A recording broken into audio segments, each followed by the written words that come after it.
Alors dans cette vidéo, j'aimerais partager avec vous des clés pour rendre vos e-learning plus engageants. Souvent le e-learning peut être un peu plan-plan et on se rend compte qu'il y a plein de bonnes pratiques à partager pour pouvoir les rendre plus impactants, plus engageants pour les participants. Alors la première des clés, ça peut paraître une évidence et pourtant c'est important, c'est de faire en sorte que le fond de votre module soit très en lien avec la réalité opérationnelle des participants. On voit trop souvent des modules de e-learning qui sont très déconnectés dans le vocabulaire, dans les thèmes abordés, d'une réalité. Donc un côté un peu trop théorique aujourd'hui du e-learning de façon générale. La deuxième clé, c'est d'avoir des durées de modules qui sont inférieures à 20 minutes. On s'est rendu compte qu'au-delà de 15-20 minutes, on avait une perte d'attention qui était forte, et que ce soit sur smartphone, tablette ou PC, il y a un enjeu à ce que la durée maximale d'un module soit de 20 minutes. Troisième clé, c'est de décomposer ces 20 minutes en plusieurs micro-parties, sous-parties de 4 à 5 minutes chacune.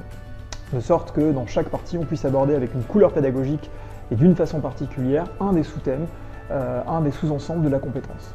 La quatrième clé, c'est de faire en sorte que dans chacune de ces sous-parties, on mette un élément de surprise, un élément auquel on ne s'attend pas quand on est un participant, on se dit « waouh, je ne m'attendais pas à voir ça » et c'est ce qui fait qu'on développe l'engagement encore plus important dans son module d'apprentissage.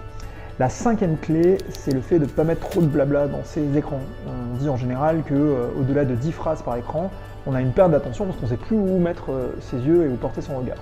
La sixième clé, c'est de faire en sorte qu'il y ait des interactions fréquentes. Alors bien souvent, on dit qu'une interaction toutes les 2-3 écrans est une façon de développer l'engagement des participants dans leur module.